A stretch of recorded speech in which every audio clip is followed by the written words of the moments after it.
James Turner reflected on his life as he sat alone in the dark. He thought he had it all, a great job, a nice house and a loving wife. Now he only had the first two. He remembered his nearly 5-year marriage with Lisa. They met at Turner Financial Group, where she started in admin support before becoming an executive assistant to his boss, David Turner. 7 months ago, David's grandfather founded the company, which is now led by his father, Robert. Robert brought David into the business after college to learn the ropes, and David quickly became regional manager. Although destined to be CEO, David's promotion was years away. James respected Robert, who helped him transition to civilian life after being wounded in the Middle East. They met during James's physical therapy when Robert saw potential in him and offered him a job on the spot. James, having just finished his business degree before deploying, accepted and started working for Robert 8 years ago. He completed therapy, earned an MBA, and fell for Lisa when she joined the company. They dated, fell in love, and got married, with Robert generously paying for their honeymoon in Hawaii. 3 years later, David joined the company, but unlike his father, he was arrogant and alienated his colleagues. Robert confided in James about his concerns regarding David's behavior. "You know I'll have to make him the regional manager eventually," Robert said. "I know. I'm counting on you to lead by example and help David transition into the job. Think you can do that?" Robert asked. "Yeah, I think so, but it won't be easy," James replied. What's your honest opinion of him, James?" "No sugarcoating," Robert insisted. "He's too arrogant and doesn't listen to others. He spends too much time flirting and throwing his name around. Lisa says he's a sexual harassment lawsuit waiting to happen," James said. Robert shook his head. "I was afraid of that. His mother spoiled him. I hoped the job would help him mature. I'll talk to him." "When is Bill retiring?" James asked. Bill Collins, the current regional manager, planned to retire in the next 6 months. "He bought a place in North Idaho for retirement," Robert explained. Robert left promising to stay in touch. James knew he would. There were other things James noticed about David, but didn't tell Robert. Bill retired a few months later, and David took over. David made some good changes but also micromanaged and moved people around too much, causing frustration. One day, 7 months ago, David came to James's office. "Yeah, I've been thinking about hiring a new EA, and I think Lisa would fit nicely," he said. "And my wife? That Lisa?" James asked. "Yes. Gretchen is retiring soon, and we need new blood," David replied. "Have you talked to Lisa?" James asked. "And not yet. I wanted your input first. What's she like at home?" David asked, smirking. James didn't like the direction of the conversation. "Lisa and I are happily married, and she's a professional. If you think she's qualified, offer her the job. It's her decision. But remember, she's married to me. I get it. If she takes the job, it might mean travel. Are you okay with that?" David asked. "I trust my wife. If she accepts, she knows the boundaries. I expect you to respect our marriage," James said firmly. "Of course, James. I respect you and your marriage," David said, still smirking. "There might even be a promotion for you." That night, James talked to Lisa. "Did you talk to David today?" "Yes, he mentioned the EA position," she replied. "What do you think?" James asked. "It means travel and late hours, but also a nice raise. We could use the money for when we have kids," Lisa said. "Are you concerned about anything?" James asked. "I'm aware of the rumors, but do you trust me?" she asked. "Of course I trust you, but I don't trust him.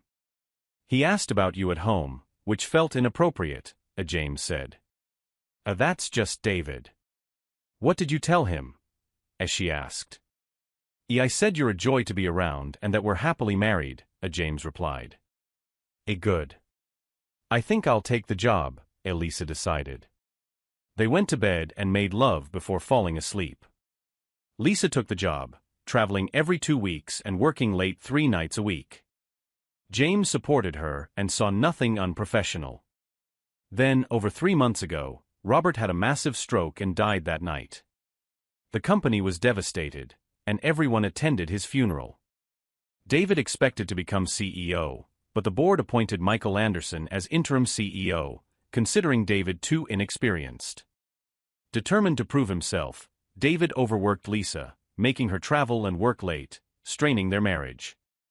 Their love life dwindled, Lisa's wardrobe became more revealing, and she grew demanding and short-tempered. One Sunday, James confronted Lisa after a New York trip. "Lisa, we need to talk." "About what?" she snapped. "About us. David's schedule is killing us. We need time off to reconnect." "I'm sorry. David's busy. Things are crazy." Tell David you're taking a week's vacation. We need this." After a pause, she agreed. "You're right. I'll talk to him tomorrow." The next day, Lisa came home happier. David agreed we can take next week off if we attend a party at his place Friday night." Party? What kind?" Just a small get-together with friends." James felt uneasy but agreed, provided Lisa came home early the rest of the week. Do you know any of these people?" "I've met some," Lisa said. Mostly college friends of his. A couple are clients, not sure who else." "I see," James said. "All right, but come home at a normal hour this week, okay?" "I think so. We have the Henderson account dinner meeting on Wednesday, though." James knew the Henderson account was a priority since Robert's stroke. "Okay, Wednesday night, but home on time the rest of the week. Deal?" She smiled, wrapping her arms around him. "A deal," as she whispered, kissing him.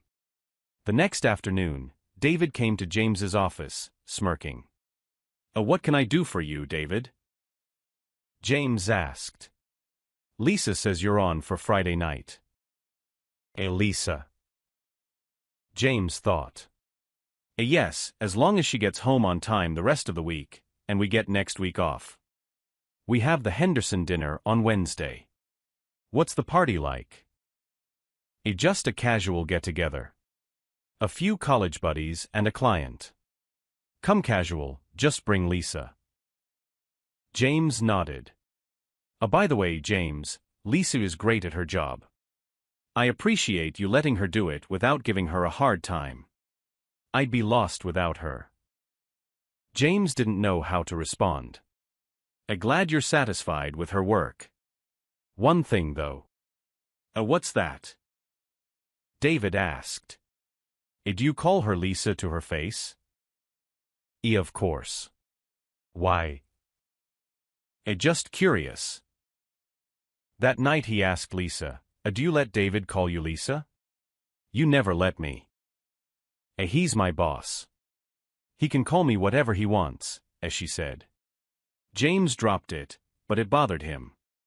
The week went well, and except for Wednesday night, she was home on time, and they made love often. Friday night, James dressed casually and watched Lisa get ready.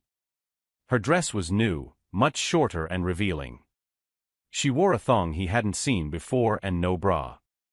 The dress had slits up the sides exposing a lot of skin, with an open back almost revealing her thong. He could see her breasts swell against the material. "Oh wow, you look amazing. Maybe we should stay home." She smiled. "No, later." Where did you get that dress? It doesn't look casual." I got it in New York. David asked me to wear it tonight." Of course. Be careful. Someone might get the wrong idea." She chuckled. "I don't think so. Everyone knows their boundaries." They better. He hugged her and tried to kiss her, but she waved him off. Later. I don't want to mess up my makeup. They drove to David's townhouse in a ritzy part of town. When David opened the door, James smelled marijuana and felt uneasy.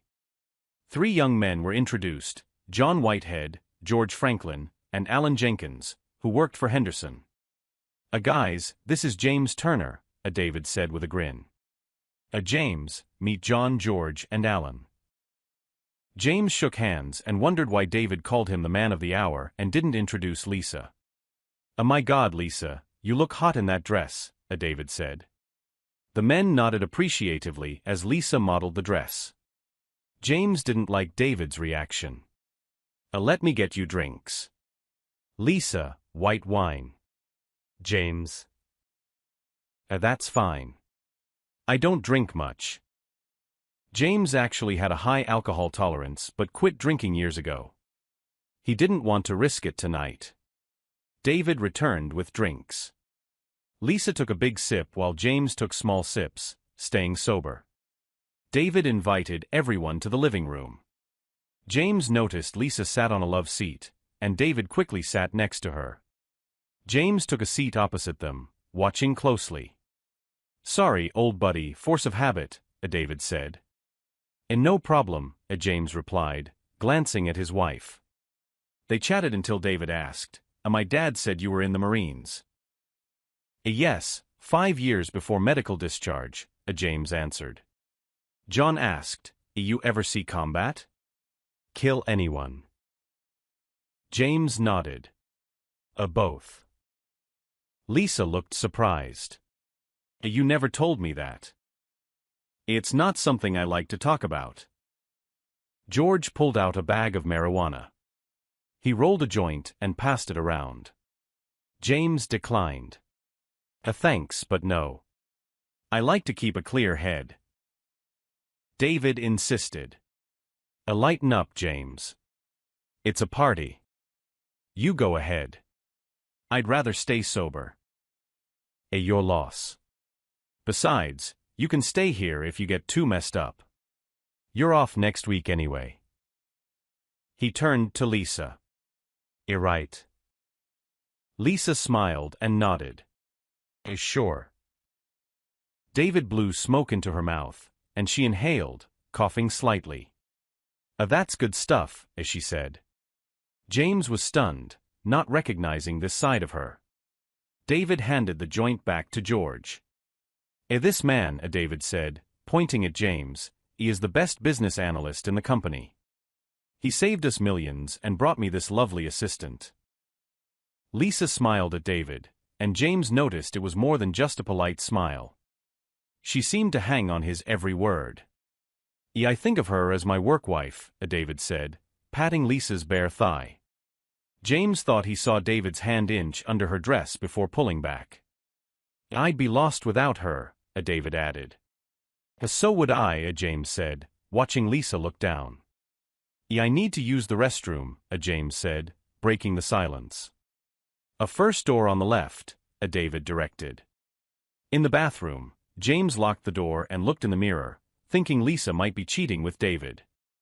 He remembered Robert's advice about paying attention to details. James noticed several troubling signs: Lisa's revealing dress, her interaction with David, her sudden drug use, and David calling her his work wife. He decided he needed proof. He discreetly started a video recording on his phone. Returning to the room, James saw Lisa sit up quickly with white powder on her nose. The others had it too. James sipped his drink and saw undissolved powder at the bottom. What the hell? He felt suddenly tired and incoherent. Are you okay? Lisa asked. David and the men stood up with Lisa grabbing David's arm. James tried to stand but couldn't. Take a nap, James, David said. The men put his feet up. Lisa removed his shoes, and James noticed her thong on the love seat. Lisa covered him with an Afghan. I'm sorry, James. I really do love you, as she whispered, kissing his forehead. He fell into a deep sleep. When he woke, The house was dark and silent except for snoring upstairs. He realized he'd been out for over 3 hours. He stopped the video recording and crept upstairs. In the master suite, he saw Lisa unclothed on David's bed with one leg over him. One of the 3 men was also undressed next to her. The other 2 were asleep, one on a couch and the other in a recliner. James quietly returned downstairs.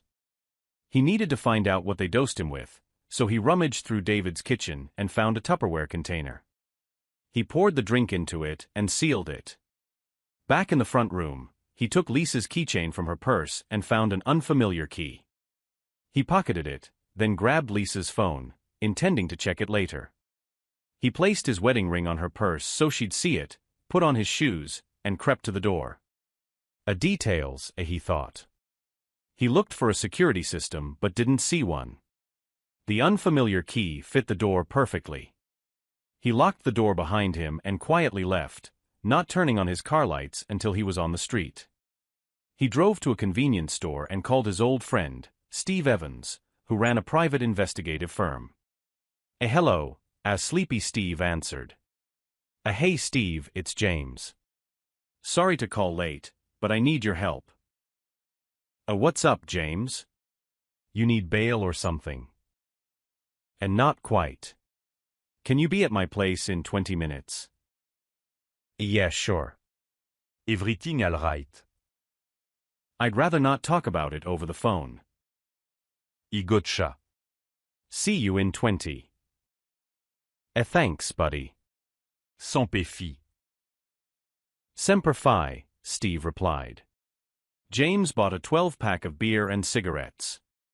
He hadn't smoked since leaving the service, but needed something to calm him. At home, he put the beer in the fridge, lit a cigarette, and sat on the couch using a candy dish for an ashtray. Steve arrived, and James offered him a beer. He explained the night's events. Holy crap, Steve said when James finished. James handed him the container with the dosed wine. Can you get this analyzed? Steve nodded. It'll be Monday or Tuesday before I get results. I need everything on David Turner, John Whitehead, George Franklin, and Alan Jenkins. Jenkins works for Henderson Manufacturing. Here's a video of them. I got it, as Steve said. Do you want surveillance inside David's place? In yours? Yeah, if you can. I have a key. I didn't see a security system. Steve took the key. No problem. How'd you get this? Yeah, I took it from Lisa's keychain. Steve nodded. You probably can't use any video from inside his place as evidence. Et figured. This is personal. I understand, as Steve said. James handed him an extra key to his house and the security system code. Yeah, I can set up equipment now, as Steve offered, returning the key. A high-def cameras, audio, even record landline calls. Do it, James said. How much will this cost? Don't worry about it. You saved my skin in the Middle East. This is the least I can do. Thanks, old friend. At least let me cover your costs. All right, as Steve said. Let's go through the video for clues. James started the video from the beginning. Stop right there, as Steve said. James paused it. Back up a bit. They watched as the camera captured Lisa finishing a line of white powder on the coffee table. Mark stopped the video. Damn, James said. Yeah, I saw her just as she sat up, but thought I was imagining it. She must have taken it off after I went to the bathroom. He resumed the video, and they saw when the drug affected James. The camera showed him lying down with the others looking down at him. They heard Lisa ask if he was okay and David telling him to take a nap. Lisa then leaned over and whispered in his ear. You sure you don't want to tie him up and make him watch us? George asked. No, Lisa said. This is enough for one night. We have all week. We can always step things up if he doesn't go along, David said. You know John swings both ways. Maybe he could show James the other side, he added, laughing. James's face turned red as he heard Lisa join in. I'd like to see that, she said. Really? John asked. You'd let me screw your husband? Sure, why not, she said. Maybe if you're nice, you can get him to do more. They all laughed again. I've never done a Marine before, John said. But I doubt he can give as good a head as you. James fought the urge to throw his phone. Seriously, David, is he gonna be okay? You didn't give him too much, did you? Lisa asked. Nah, he'll be fine, David said. He'll sleep for about 12 hours and wake up with a headache. He'll think he drank too much. Tomorrow I'll introduce him to the really hard stuff. By next week, old James will be a drug user. Maybe I'll even have him work the street for me. Too bad dear old Dad isn't around to see his golden boy fall.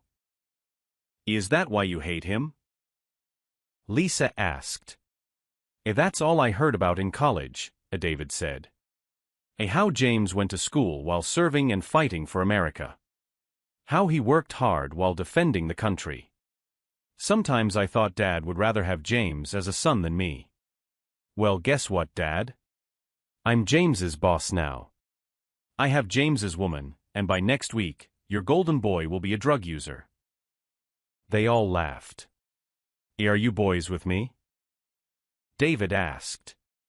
They all said yes. What about you, Lisa?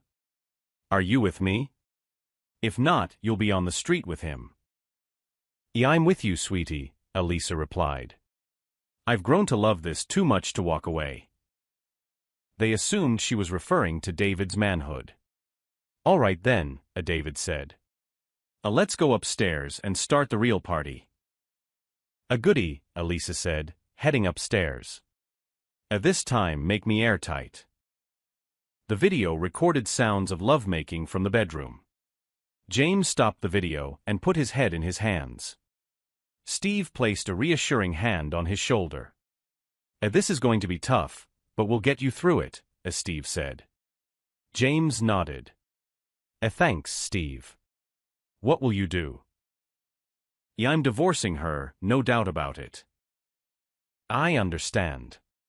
Why don't you get away for a few days? Let me handle this. What are you planning? James asked. It's best you don't know. We just witnessed a criminal conspiracy. Someone will go to jail, but we need you safe. But I can help, James insisted. Steve shook his head. No, you're in danger. Remember Gunny Johnson? He's in Vegas now. He owes me favors and can set you up with a place. Okay, let me wire the place for audio and video first, James said. Stay focused, understand? Yes, thanks, Steve. You're a good friend. Steve smiled. I semper fi, bro. Do or die. Hurrah. James replied a hurrah. James went to the porch with a beer while Steve wired the rooms and tapped the phone. He set up the audio and video to be stored on a cloud server and gave James access, detailing the switch for the system. I'll call Gunny tomorrow and let you know.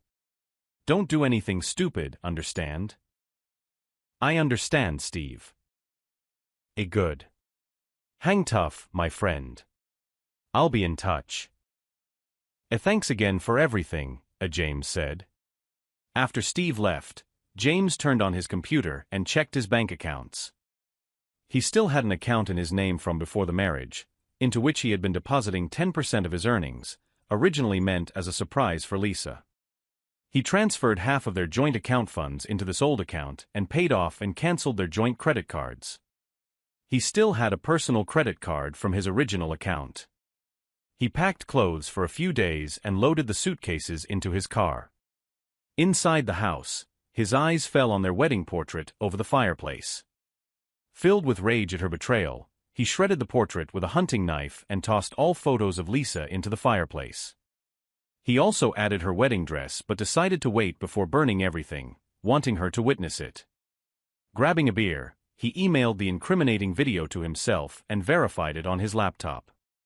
He wrote a carefully worded letter to each board member and Michael, the interim CEO, detailing what had transpired. He reminded the board about the morals clause in David's employment agreement and the potential lawsuits and scandals his actions could cause. He expressed his respect for Robert and hoped the board would act appropriately. Satisfied with his letter, he attached the video and emailed it to Michael and the board, stating he would be on vacation but reachable by email or phone. He expected a response by Tuesday and planned to be away by then. He sat back, lit a cigarette, and watched as the heat burned Lisa's face in the photo, feeling a sense of grim satisfaction. He unlocked her phone using the code he had set up for her. Going through her texts, he became even more furious. They had been sleeping together for at least 6 months, but in the last 3, Lisa had started openly disrespecting him. He found numerous pictures of David undressed, David and Lisa kissing and dancing in a nightclub, likely in New York, and explicit photos of Lisa with multiple men. There were videos, too, showing Lisa having sex with David and others, including the 3 men from the party. He realized this was what she had been doing on her work trips. He copied everything and emailed it to himself using her phone. By then, he had downed 6 beers and smoked half a pack of cigarettes, using her face in the photos as an ashtray. Seeing the sunrise, he knew Lisa would wake soon and discover he had left. Expecting her to be up within an hour or 2, he grabbed his loaded rifle, locked the door, and lay on the couch trying to get some sleep. Lisa woke at 8:30, checked the clock on David's nightstand, and went to the bathroom to clean up. David and the others were awake by the time she came out. David threw on a robe and looked at her. "Wanna go downstairs and start breakfast?" David asked. "James will probably want coffee if he's waking up." "Sure," as she said, tossing on a robe and padding downstairs. She started a pot of coffee and went to wake James in the living room, but he wasn't there. The Afghan was tossed aside and his shoes were gone. She ran around checking the bathroom, but he wasn't there.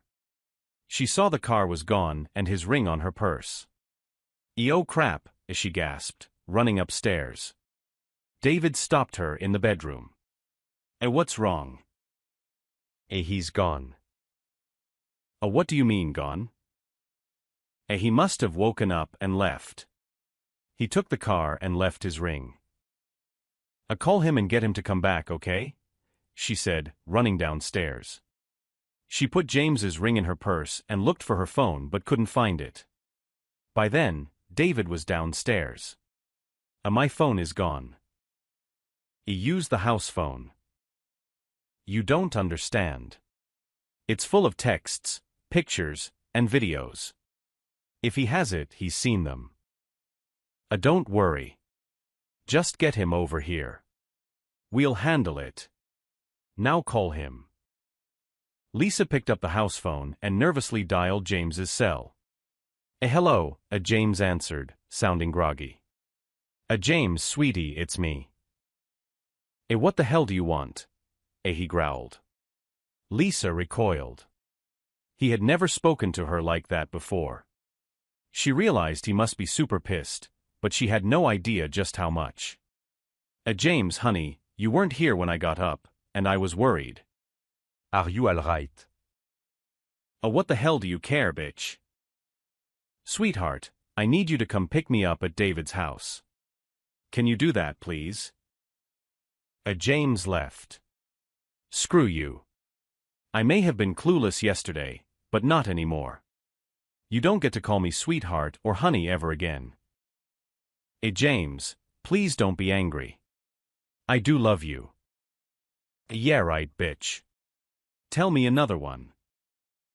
James, we need to talk." Damn right we do." Then come pick me up at David's so we can talk on the way home." Wrong answer, bitch.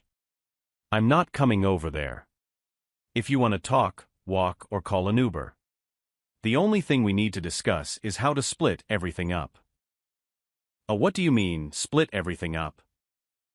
That's what happens in a divorce, bitch. I don't want a divorce. Can't we work this out? I didn't want to be drugged and cuckolded either. Get home if you want to talk, but don't let David or anyone else come here. I'm armed and I'll blow their heads off if they step foot in my house. Got it. Okay, I'll call an Uber. Do that, and bring cash or your ATM card. Why?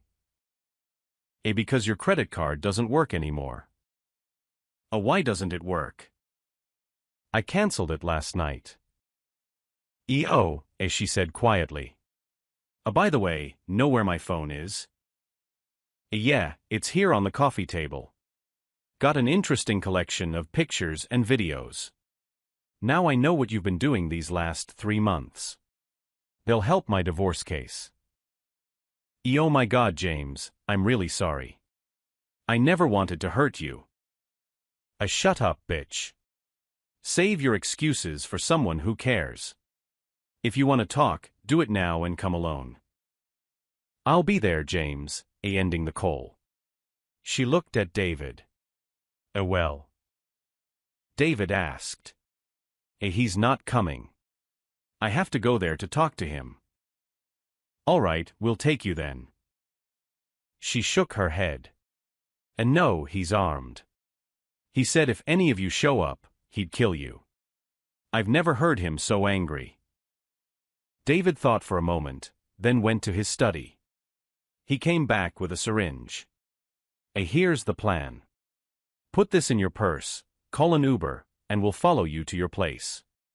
When you get a chance, inject this into his arm, then call me.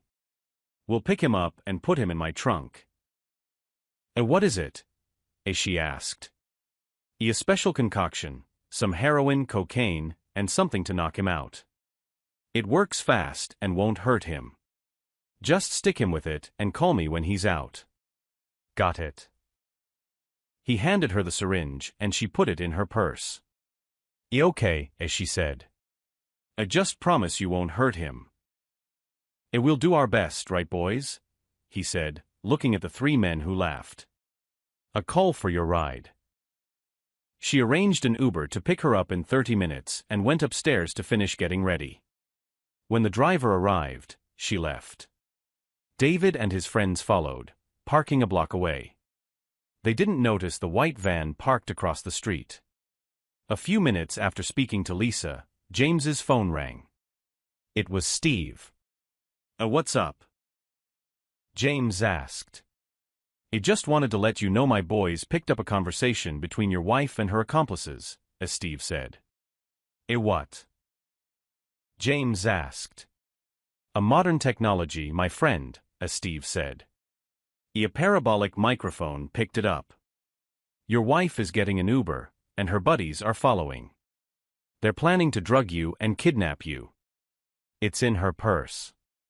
She'll hit you with it when she can. My boys will follow David and his crew. Damn, James said. Yeah, Steve said. Be careful.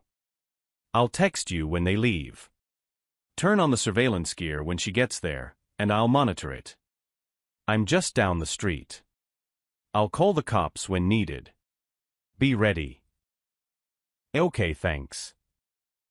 About half an hour later, James got the text. On the move. A showtime, James muttered. He had about 20 minutes before they arrived, so he stashed the rifle where Lisa wouldn't find it easily and turned on the surveillance gear in the kitchen. He grabbed a Ziploc bag for the syringe and a tissue. Watching from the window, he saw the Uber pull up and Lisa nervously exit the car, clutching her purse. He turned on the fireplace, setting the photos and her dress ablaze. When she walked in, she grimaced at the cigarette smoke. Her eyes widened at the sight of the burning portrait. Her eyes widened at the sight of the burning portrait and her wedding dress. You're burning my wedding dress. Our pictures, James. Why are you doing this? Tears streamed down her face, but James was unmoved. I wanted you to see what your actions have done to us. She glanced at the beer bottles and cigarette butts in the candy dish. I thought you had a low alcohol tolerance and I never knew you smoked. Yeah, I quit smoking, and as for drinking, I get mean when drunk. I nearly killed a man once. I chose not to drink again, just like you chose to become David's bitch. Oh my God, James, what have I done? You tell me. What happened to you? You used to be so sweet and kind. Since when have you snorted cocaine? Who are these men you've been with? Mostly clients, as she said quietly. David made me. Your actions could ruin Turner Financial. How long have you planned to drug me and assault me?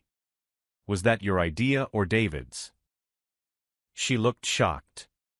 I never, she began, but James cut her off. Shut up, he said, pulling out his phone. He played the video of her and her accomplices talking over him. Her face turned white as she heard her own words.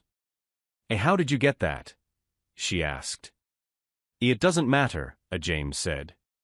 What's important is that Michael and the board members now have this video. The police will have it too. We're getting divorced, and if I have my way, you'll be in prison for a long time. I just want to know why. You don't understand, she said. It's a long story. Maybe you can tell me one day when I'm not so inclined to wring your neck, James said. He saw her start to open her purse and ripped it off her shoulder, dumping the contents on the coffee table. He picked up the syringe with a tissue. Is this what you planned for me? Do you even know what it is? And not exactly. And not exactly, he asked sarcastically. You were going to inject me without knowing what it could do? You're one sick bitch. Did David tell you to do this?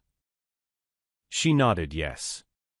So if David told you to shove a hot poker up your ass, you'd do that too? You were supposed to inject me, then call him to come kidnap me, right? Ashamed, she nodded.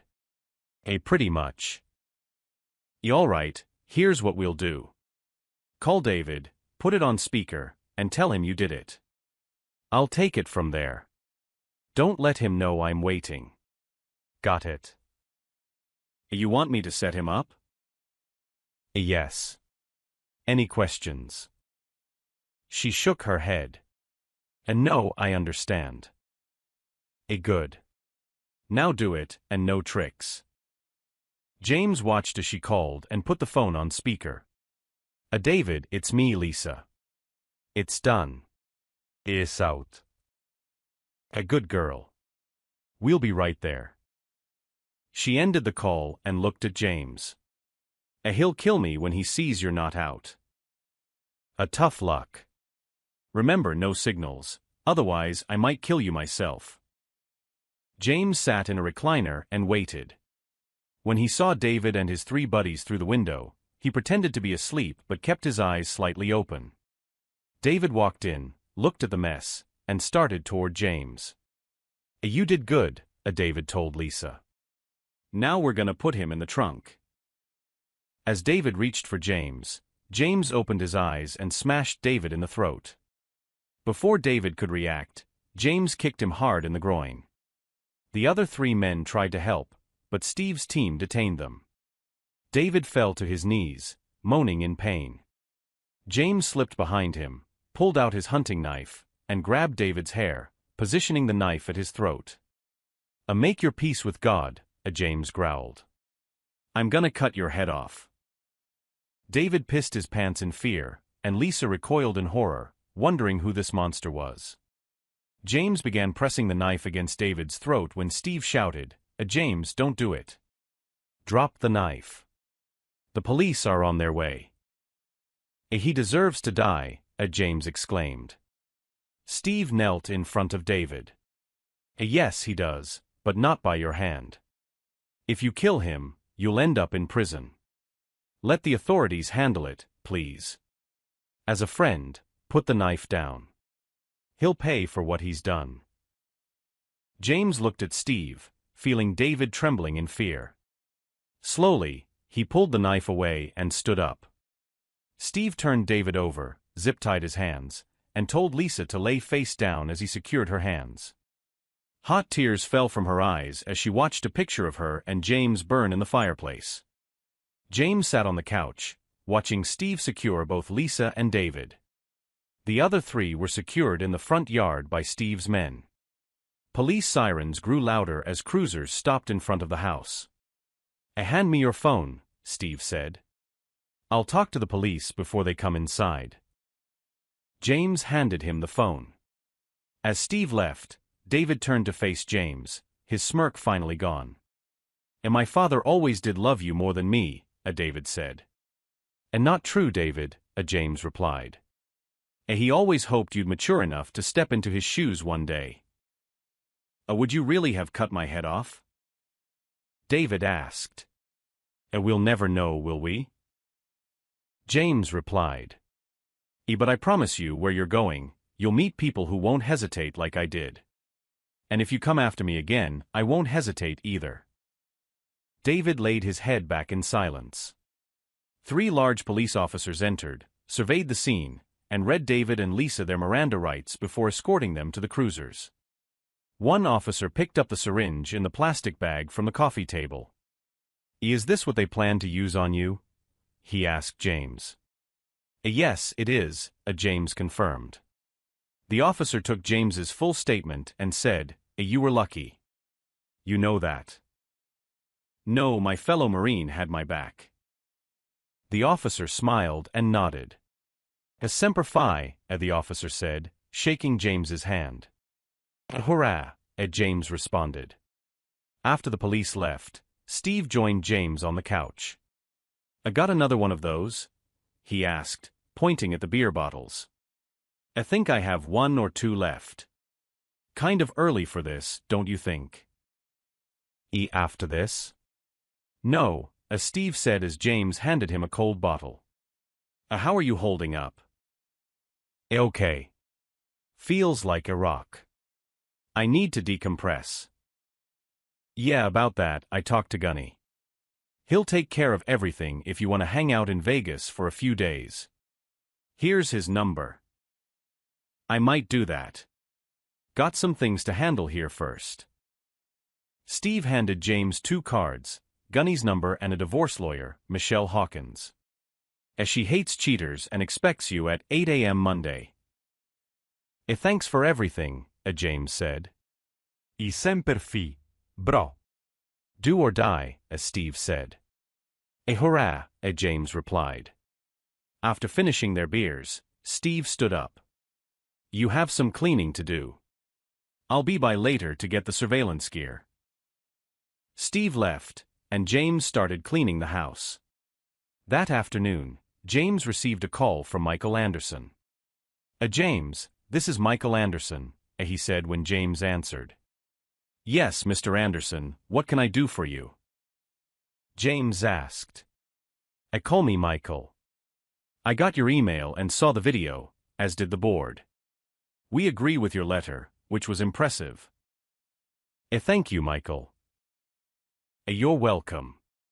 We also agreed to terminate both Lisa and David's employment immediately. Given they're in custody, I'm heading to the county jail to handle it personally. There's something else." What's that?" James asked.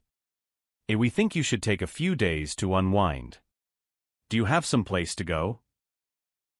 A friend offered to look after me in Vegas. I have a divorce lawyer appointment Monday, then I'll head out. Vegas sounds perfect.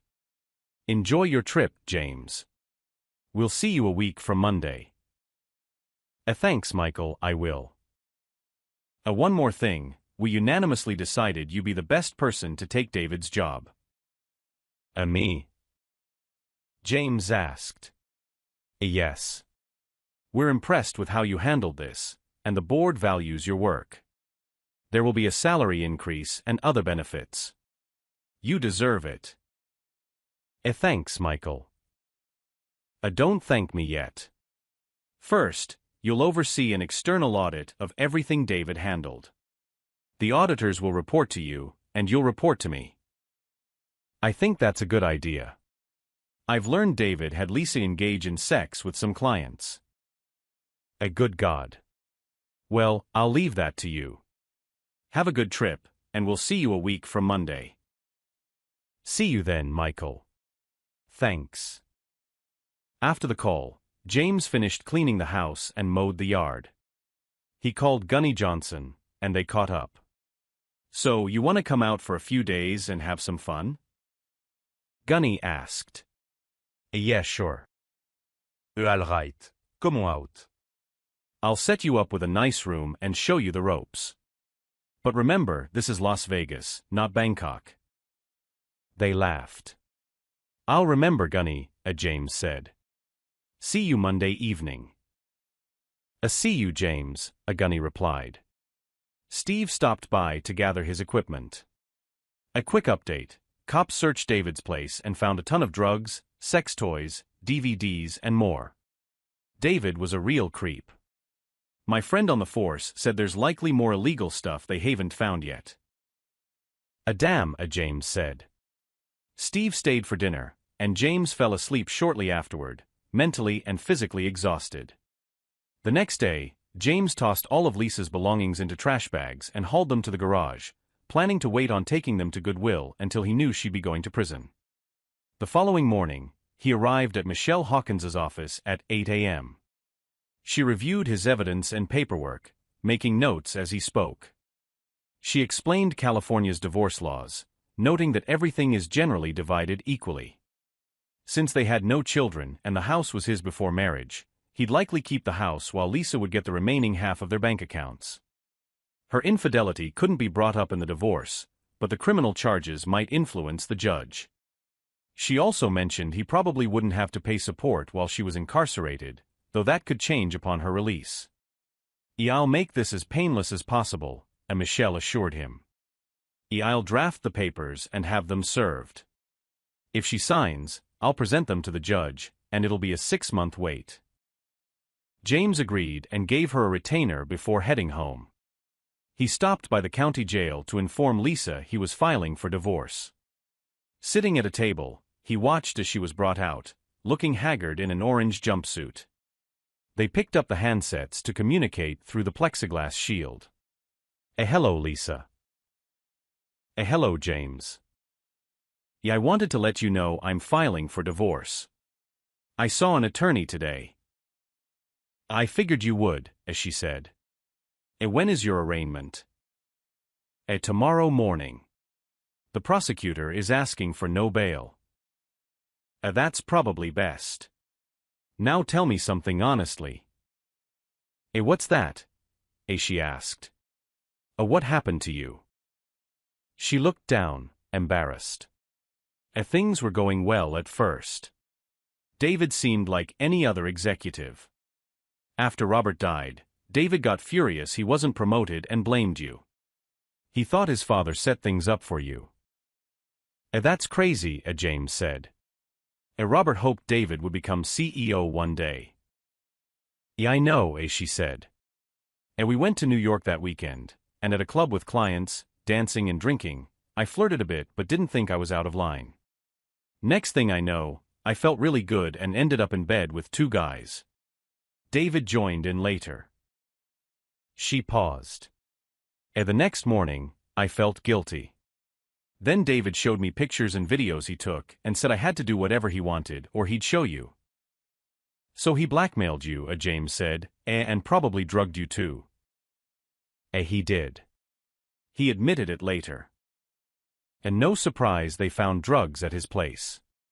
Did he get you on cocaine? She nodded. Yes, and heroin and other stuff. How many clients did you sleep with? She shrugged. I don't know, several. David set it all up whenever we traveled. James shook his head. From the video, it seemed like you enjoyed drugging me, turning me into a cocaine user for David. Was Wednesday's dinner really about the Henderson project? She shook her head. No, we were planning Friday's party. So you planned it all in advance? Lisa nodded. Yes, I'm sorry, James. That's the first thing you've said that I agree with. Can you forgive me? Et chuckled. And not just no, but hell no. You cheated on me with that idiot and who knows how many others, then you plotted to drug and assault me. You're out of your mind, and don't even ask if we can be friends. I understand, James. I hope it was worth it. Goodbye, Lisa. He hung up as tears fell down her cheeks. He went home, packed, and headed for Vegas. He met up with Gunny Johnson, and they reminisced over dinner. Gunny then showed him around, gave him gambling tips, and escorted him to his room. Inside, a lovely young brunette sat on the bed. She stood up as they entered. James, this is Candy, Gunny said. She'll be your tour guide while you're here. Gunny, this isn't necessary, James said. Et non sens, son.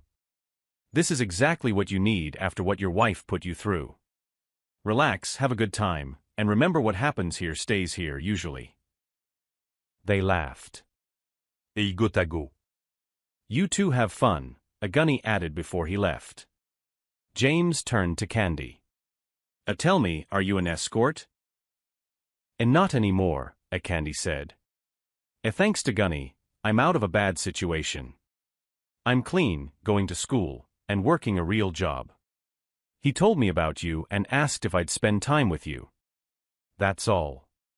If you want, I'll leave and never bother you again.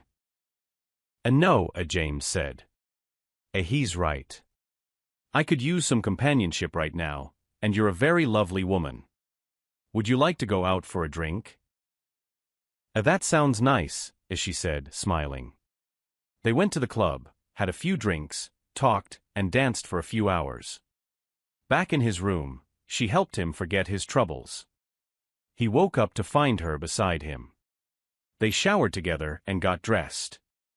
I have classes today, but I can meet you back here tonight if you want, she said.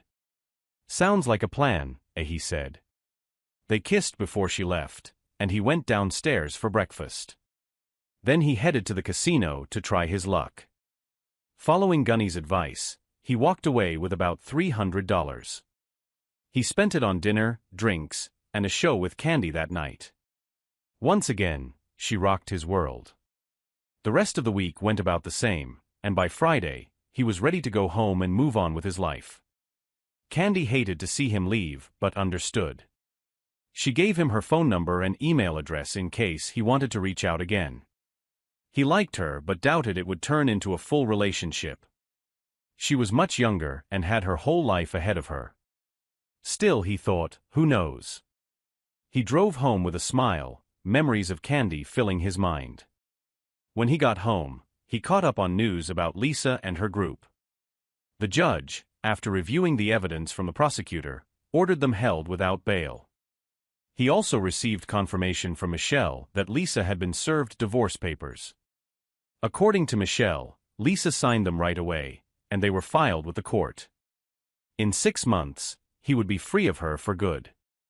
The following Monday, he went to work and found all his things moved into David's old office. Everyone welcomed him back and wished him well in his new position. He settled in and met the external auditors, got them situated, and met his new assistant, Marcia Bodine. He had known her since she started with the company a few years ago. He liked Marcia, knew she was married, and she had received high praise from her previous supervisors. She also knew his situation and was careful not to mention it. The audit uncovered several irregularities in David's paperwork. For instance, he had fudged his expense account on trips he and Lisa had taken. Then the auditors found that David had mismanaged some client accounts. This was reported to the SEC, and David soon faced federal charges. James and Michael spent the next few months cleaning up the mess David left behind. Luckily, they didn't lose any clients thanks to their quick response, but they had several uncomfortable conversations with other executives who were understandably upset. Meanwhile, James stayed in touch with Candy, mostly through emails. Eventually, she told him she had met someone at school, and they were serious. He wasn't surprised and wished her well. At the same time, Lisa and David's trials dragged on with more charges and motions. James found himself testifying against his wife and her accomplices. Even though her defense team tried to discourage him, saying he wasn't required to testify against his wife, he told her lawyer, "I may not be required to, but I want to. Besides, in a few weeks, she won't be my wife anymore." The jury was stunned by his testimony, and even more so when the video James took that Friday night was played for them. Finally, the day came for the jury to announce their verdicts. James and Michael sat in the courtroom, watching as Lisa, David, and the other 3 men were brought in. None of them could meet James's gaze. By now, the trial had become a media spectacle. The court was called to order, and the judge asked if the jury had reached a decision. The foreman stood and confirmed they had.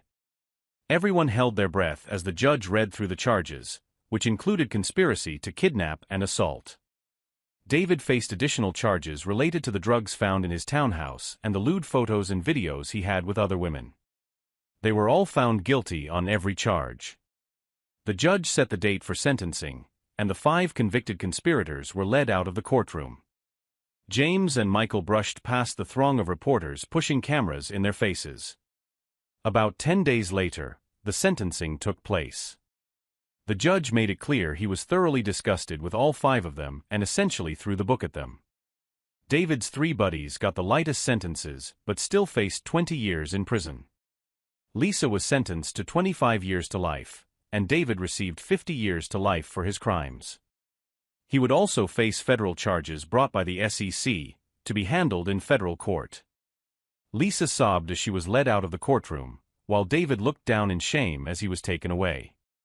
David's time in prison ended about 6 months later when he was found decapitated in the shower, having angered the wrong people who didn't like his smug attitude.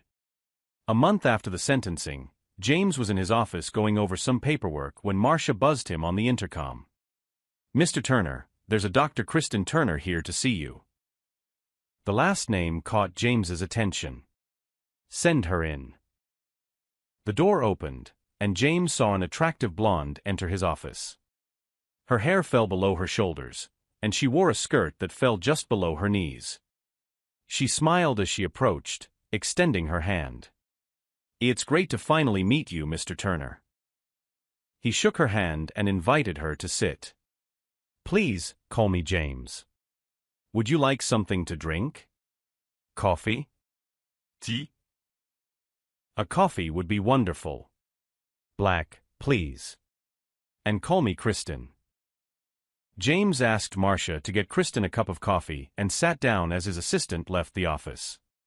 "A Turner," James said, looking at her. "Are you related to Robert? His daughter, perhaps?" She smiled and shook her head. "No, I'm his niece." "I see. I'm surprised we haven't met before. I thought I knew everyone in Robert's family." "I've been quite busy. I was in France when Uncle Robert died and couldn't make it back for his funeral." "So what can I do for you?" he asked. "I just wanted to meet the man who took my idiot of a cousin down. I take it there's no love lost between you two." She shook her head. "And none," she said quietly. "I'm just glad he's finally paying for his crimes. I'm really sorry for what he did to you. From what I know, you didn't deserve any of it, and I'm sorry. I've heard a lot about you from my uncle. So I see you're a doctor. Are you a medical doctor?" "And no, I have a PhD in business and economics. I teach at UCLA. My uncle and I shared many interests, but I'm more focused on academics. And no, I'm not interested in moving into the corner office upstairs." James laughed at that. They talked for a while longer before she said she had to get back to work. James didn't want the conversation to end, and truth be told, he was interested in this woman. "Listen, Kristen, I'd love to continue this discussion over dinner. That is, if you don't mind being seen in public with a lowly MBA." She smiled and her eyes sparkled. "There's nothing lowly about being an MBA, and I'd love to be seen with you in public. Dinner sounds great. How about Red Lobster tonight at 7 o'clock? She handed him a card with her number and address. "A Red Lobster it is," James said, taking the card from her. "I'll pick you up at 6:30 if that works." "I'll see you then, James." "It's been great meeting you," she said before walking out. That evening, James learned from Kristen that David had tried to assault her when she had just turned 18. Ashamed and afraid she might be blamed, she never said anything but avoided Robert and his family as much as possible. She also avoided relationships with men because of David's actions and spent months in therapy while in college. He told her about his experience with David and what happened with Lisa. Kristen was shocked but not surprised. "I'm so sorry. You deserve much better." James and Kristen dated for several months, falling in love. She nearly tackled him to the floor, smothering him with kisses when he asked her to marry him. "I take it that's a yes?" James asked when she finally let him breathe. "And no, that's a hell yes," she said. "Now carry me to bed and ravish me properly." "A yes, ma'am," James said, carrying his bride-to-be upstairs. Yes, he thought, things were looking good.